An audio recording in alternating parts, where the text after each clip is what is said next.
So it's Tom Brooks here reporting for Motorsport Radio, and I am at the Motorcycle Live Show, the NEC, with Michael Laverty. Michael, good afternoon. Pretty good, thank you. Great to have you along. Thank you so much for taking the time to chat to us today. And, well, first of all, tell us about 2017, a brand new team with McAms Yamaha. Yeah, all changed for me, switching to the McAms Yamaha squad. First time with the new R1. I've rode the original one back in 2011. And, it's a big transition from 2 years with Tyco BMW with quite varied results, to be honest. But it was almost time for a change. The second half of 2016 really was subpar. So when the option became available to join the McAms Yamaha team, I looked at it really serious. The Yamaha kind of suits my riding style. It's more the chassis lends itself to a faster corner speed, more flowing riding style, and that's kind of what comes natural to me. So I thought this could really work, and every question I asked to the team was give me the answer I wanted. You know, with the crew, the technical support, the whole package made sense, and I thought, right, this is the ride for me. So really happy to get it done. Well, it's a team, of course, that's had a lot of exposure in Supersport over the last couple of years, of course, with James Rispoli, Andy Reid, and people like that, making the step up to Superbikes this year, and that, you know, is a brand new venture for the team as well. So that must be, you know, quite exciting to be a part of that.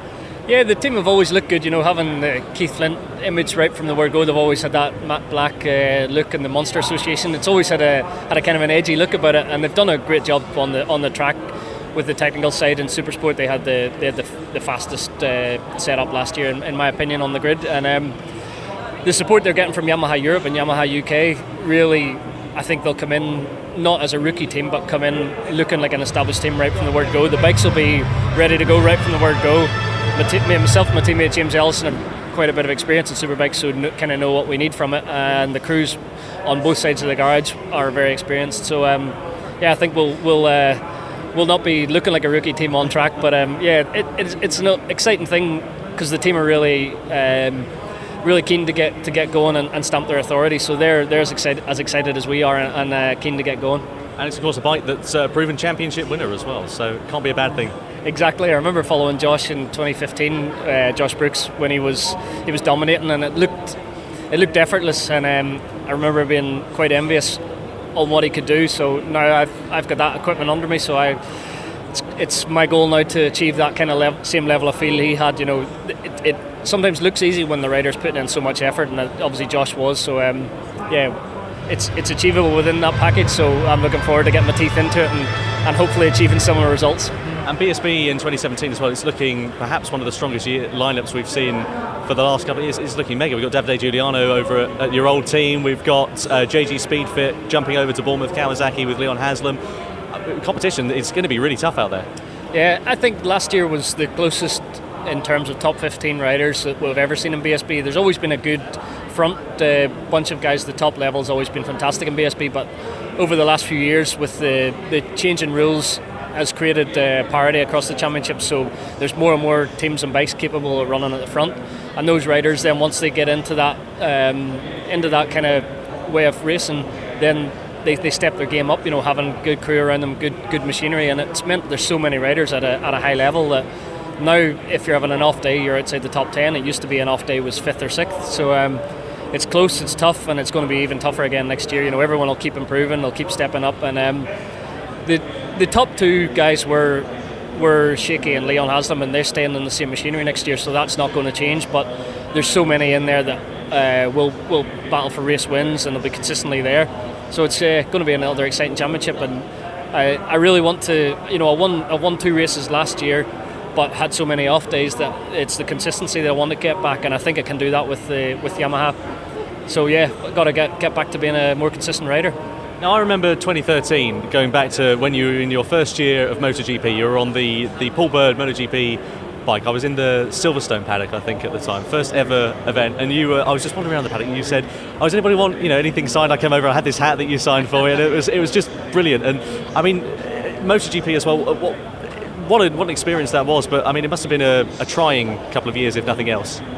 I look back on it fondly. It was a great life experience. You know, riding the best tracks in the world on cutting edge machinery. You know, the PBM was a home built bike built in Penrith in north of England, and with a small team of guys. We obviously got the engine from Aprilia, but the chassis, the electronics, everything was developed in-house. So it was a lot of work, and it was that development side of it was actually good fun. It was a good challenge, and in my opinion, we built a great motorbike. By the end of 2014, it was cracking. The lap times we were doing on it were still competitive the year after to what Aprilia were doing with their own bike, and I think we've done a good job of it. But the whole experience of being in GP, against the elite teams, riders, staff, it's another level in terms of performance. But actually, it all boils down to bike people who like riding bikes fast. We've all 2 legs, 2 arms, and a brain that's kind of configured to want to go fast. So